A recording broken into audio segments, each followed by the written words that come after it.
नमस्कार, स्वागत है आपका जस्ट इंडिया में और मैं हूं आपके साथ मुस्कान। रुक करेंगे उन तमाम खबरों का जिनका सरोकार है आपसे। खबरों के प्रायोजक हैं आरोग्य मास्क लगाएं, कोरोना से सुरक्षित रहें। Kamal Chalk Industries, a trusted school of chalk, manufacturers and suppliers of chalk, color chalk, duster, mask, sanitizer, etc. Asian Colour Coated Ispat Limited, आपका विश्वास हमारी पहचान। Medifir International, taken a step to keep you safe from corona virus. रंज किया showroom in Rohtak and Bahadurgarh. Showroom पर आएं, test drive लें और गाड़ी बुक कराएं। महाराणा प्रताप शिक्षा परिषद संस्थापक सप्ताह समारोह में सीएम योगी आदित्यनाथ ने कहा कि हमें याद रखना होगा कि कोई व्यक्ति अचानक बड़ा नहीं होता, इसके लिए प्रयास करना होता है। व्यक्ति सकारात्मक ऊर्जा से भरपूर हो और सबको साथ लेकर चलने का भाव उसके मन में हो तो जीवन में सफलता अवश्य प्राप्त होती है। मुख्यमंत्री ने बताया कि वो रात में जनरल बिपिन रावत से चर्चा कर रहे थे, तभी उन्होंने पूछा कि देश की सीमाओं की रक्षा करने वाले हमारे सैनिक उन दुर्गम क्षेत्रों में कैसे काम कर पाते हैं जहां रुकना भी मुश्किल नहीं है। 1 से 2 दिन और 4 दिन तक तो व्यक्ति घूमकर मौज मस्ती कर वापस आ सकता है। उन दुर्गम स्थानों पर हमारे जवान निरंतर कैसे तैनात रह पाते हैं, तो जनरल ने बताया कि ये तो आसान कार्य है। सैनिकों को उन पहाड़ों पर नई ऊर्जा मिलती है, ये उनका काम है, इसलिए वो वहां पर रह रहे हैं। वो इस काम को अपने अनुकूल बनाते हैं। जब वो अपने काम को अनुकूल बना लेते हैं तभी दुश्मन की छाती को भेदने की क्षमता रखते हैं।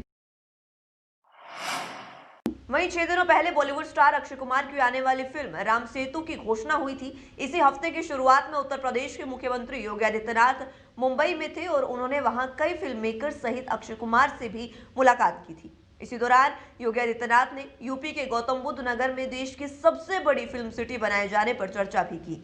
बताया जा रहा है कि योगी से मुलाकात के दौरान अक्षय कुमार ने अपनी आने वाली फिल्म राम सेतु पर भी चर्चा की थी। बताया जा रहा है कि अक्षय कुमार चाहते हैं कि उनकी फिल्म की शूटिंग अयोध्या की रियल लोकेशन पर हो। इसके लिए वो यूपी के सीएम से अनुमति चाहते थे। बताया जा रहा है कि अक्षय का ये आइडिया योगी को काफी पसंद आया और माना यह भी जा रहा है कि 2021 के मध्य के आसपास से अक्षय कुमार अयोध्या में राम सेतु की शूटिंग शुरू कर सकते हैं। बता दें कि फिल्म में अक्षय कुमार एक ऐसे व्यक्ति की भूमिका निभा रहे हैं जो ये पता लगाने की कोशिश कर रहा है कि राम सेतु केवल एक कल्पित कथा है या वास्तव में भगवान राम ने इसे बनाया था। फिल्म का डायरेक्शन अभिषेक शर्मा कर रहे हैं। वहीं एमडीएच मसालों के मालिक महाशय धर्मपाल गुलाटी ने अपना आखिरी समय अस्पताल में गाना गाते हुए बिताया, जिसका वीडियो भी सोशल मीडिया पर जमकर वायरल हो रहा है। आप भी देखिए।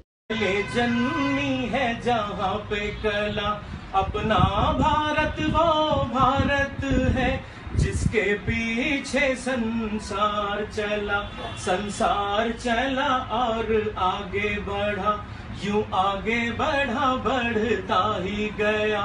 भगवान करे ये और बढ़े, बढ़ता ही रहे और फूले फले, बढ़ता ही रहे और फूले फले।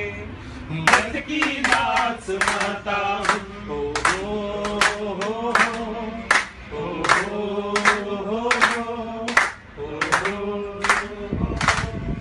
जीते हो किसी में देश तो क्या, हमने तो दिलों को जीता है।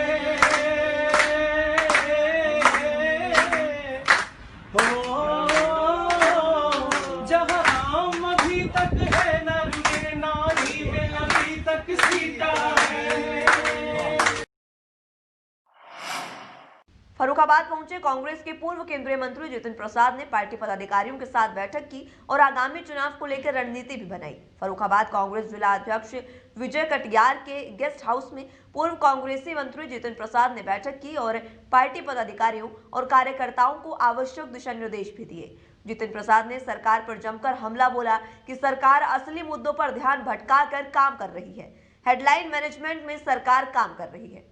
उद्योगपतियों का जमावड़ा उत्तर प्रदेश में हुआ था और सरकार ने कहा था कि 1 लाख करोड़ का इन्वेस्टमेंट होगा और इसके साथ नौकरियां भी लोगों को मिलेंगी, लेकिन ठीक इसके उलट उत्तर प्रदेश की स्थिति बनी हुई है। इस दौरान उन्होंने कहा कि बड़ी बड़ी बातें करने के बाद योगी सरकार से कितना रुपया आया और उन्होंने लोगों को कितनी नौकरियां बांटी। किसानों की समस्याएं हैं, उत्तर प्रदेश के नौजवानों की समस्याएं हैं, जिसको लेकर देश में कोई भी नेता सुनने को तैयार नहीं है। कुछ चंद सत्ताधारी लोग सरकार की मूलभूत सुविधाओं का आनंद ले रहे हैं। वहीं पूर्व केंद्रीय मंत्री ने जिले के कई अन्य ग्रामों का भी दौरा किया, जहां उन्होंने लोगों के हालचाल के बारे में भी जाना। अभियान में यही रहेगा कि व्यापक जनसंपर्क होगा और जैसे मैंने बताया, किसानों की समस्या है, नौजवानों की है, उन लोगों की है जिनकी कोई सुनवाई नहीं हो रही। जन सत्ताधारी लोग सब सुविधाएं ले गए हैं। आने के प्रयास सरकार करती है, फिर हेडलाइन मैनेजमेंट में विश्वास रखती है। आपने इनसे पहले भी देखा था, तमाम उद्योगपतियों का जमावड़ा उत्तर प्रदेश में हुआ था और कहा गया था कि 1 लाख करोड़ का यहाँ उत्तर प्रदेश की धरती पे इन्वेस्टमेंट होगा, नौकरियां होंगी। वो कहाँ है, कितना रुपया यहाँ आया, किन लोगों को नौकरियां मिली और कहाँ उद्योग लगे, ये बताएं। वहीं जनपद जालौन के विभिन्न थानों में स्थापित महिला हेल्प डेस्क का उद्घाटन किया गया। जालौन, कोतवाली और माधोगढ़ कोतवाली में स्थापित महिला हेल्प डेस्क का उद्घाटन अपर पुलिस अधीक्षक डॉक्टर अवधेश सिंह ने चुरमुखी थाने में बनी महिला हेल्प डेस्क का उद्घाटन क्षेत्राधिकारी जालौन विजय आनंद ने किया और उरई कोतवाली में स्थापित महिला हेल्प डेस्क का उद्घाटन सीओ सिटी संतोष कुमार ने किया।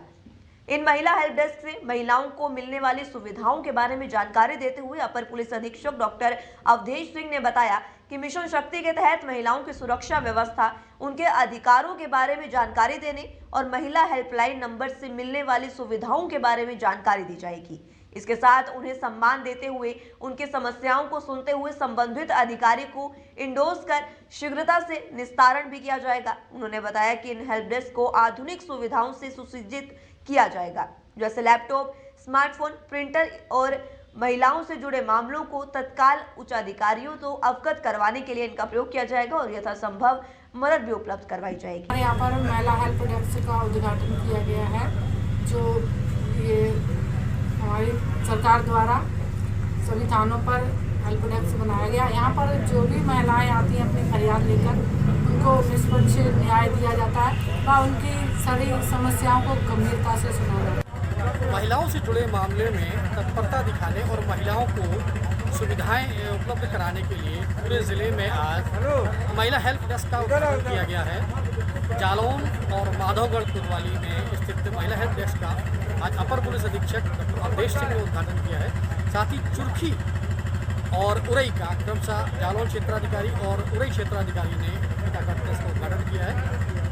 इस हेल्प डेस्क की स्थापना के बाद, स्थापित होने के बाद महिलाओं को सीधे अब महिला अधिकारी से ही संपर्क करना होगा और महिला अधिकारी ही उनकी समस्याओं को सुनेंगी, ताकि वो अपनी बात स्पष्ट रूप से कह सकें, बिना बेझिझक कह सकें। इसलिए महिलाओं के लिए ये सुविधा दी गई है। वहीं बुलंदशहर के खुर्जा कोतवाली नगर इलाके में अधिवक्ता सुजात उल्लाह के द्वारा डॉक्टर वीरेंद्र कुमार उर्फ बी कुमार पर किए गए मुकदमे में नया मोड़ सामने आया है। डॉक्टर बी कुमार की माने तो उनसे अधिवक्ता सुजात उल्लाह के द्वारा किए गए मुकदमे में अधिवक्ता सुजात उल्लाह उनसे पैसे मांगने लगा है। फैसला करने के लिए 20 लाख रुपए की मांग उन्होंने की है। पीड़ित डॉक्टर बी कुमार ने न्याय पाने के लिए bar council of Uttar Pradesh का दरवाजा खटखटाया। डॉक्टर बी कुमार के द्वारा अधिवक्ता सुजात उल्लाह के इस पूरे प्रकरण को लेकर bar council of Uttar Pradesh में शिकायत करने के बाद bar council of Uttar Pradesh ने संज्ञान लिया और bar council of Uttar Pradesh के अध्यक्ष जानकी शरण पांडे ने इस प्रकरण को गंभीर मानते हुए 3 सदस्यीय समिति भी गठित कर पूरे मामले को लेकर जांच के आदेश भी दिए हैं। वहीं बुलंदशहर में बेखौफ बदमाशों ने सर्राफा व्यापारी को फिर निशाना बनाया। शिकारपुर कस्बे के सर्राफा बाजार में सर्राफा व्यापारी से सोने चांदी के आभूषण लूटे और विरोध करने पर बदमाशों ने पीड़ित को तमंचे के बट मारकर घायल भी कर दिया। घटना को अंजाम देकर बदमाश हथियार लहराते हुए मौके से फरार हो गए। फिलहाल पुलिस बदमाशों की तलाश में जुट गई है और आसपास में लगे सीसीटीवी फुटेज भी खंगाले जा रहे हैं। लूटे हुए आभूषण की कीमत लगभग 34 लाख बताई जा रही है। मिली जानकारी के अनुसार पीड़ित ज्वेलर दुकान बंद करके घर लौट रहा था, जिस दौरान बाइक सवार बदमाशों ने घटना को अंजाम दिया। मैं दुकान का थैला लेके आ रहा जी, दुकान से घर को आया हूँ। घर के आगे 2 बदमाशों ने मेरे ऊपर कट्टा तान दिया जी, और कट्टा तान के उन्होंने थैला छीनने की कोशिश करी है। मैंने थैला दिया नहीं है जी। उन्होंने फिर गोली चलाने की कोशिश करी है, गोली नहीं चली है मेरे ऊपर जी। कार्टेज उनका वहीं गिर गया है। फिर उन्होंने छीना झपटी करी है। मेरे सिर में जो उनके पास कट्टा वगैरह जो भी कुछ था वो मारी है। उसकी चोट से जब मैं घायल होकर सड़क पर गिर गया हूँ, जब वो मेरे से जो है थैला छीन के ले गए। क्या थैला में क्या था? थैले में चांदी और सोने के जेवरात। ये बात है। कुछ कैश भी था उसमें? कैश नहीं था उसमें। लगभग कितने, क्या कीमत रही होगी? आभूषणों की? कीमत तो कुछ अंदाज अभी लगाया ना है, 600-700 ग्राम के करीब सोना होगा और 7-8 किलो के करीब चांदी।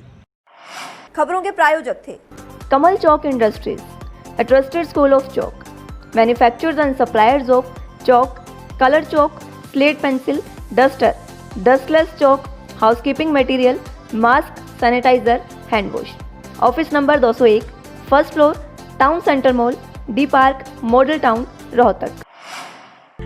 कोरोना महामारी से लड़ने के लिए आरोग्य मास्क लाया है आपके लिए सबसे आधुनिक मास्क।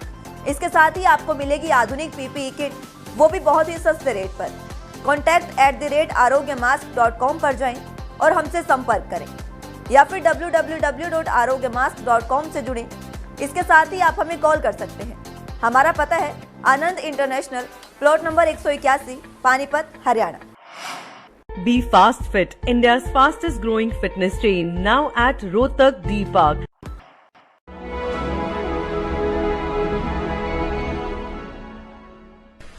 चाचा, आपने नया घर बनवाया है तो घर की छत पर कौन सी शीट लगवाई है? बेटा, मैंने अपने घर की छत पर एशियन शीट लगवाई है क्योंकि वो कभी न मिटने वाले ओरिजिनल निशान की चादरें हैं। साथ में ISI का चिन्ह, 5 साल की वारंटी के साथ साथ पैसों का सही मूल्य देने वाली वही इकलौती शीट्स है। क्योंकि नाम नहीं, पहचान जरूरी है। फिलहाल के लिए इस बुलेटिन में इतना ही। जुड़ा रहिए जस्ट इंडिया के साथ। नमस्कार।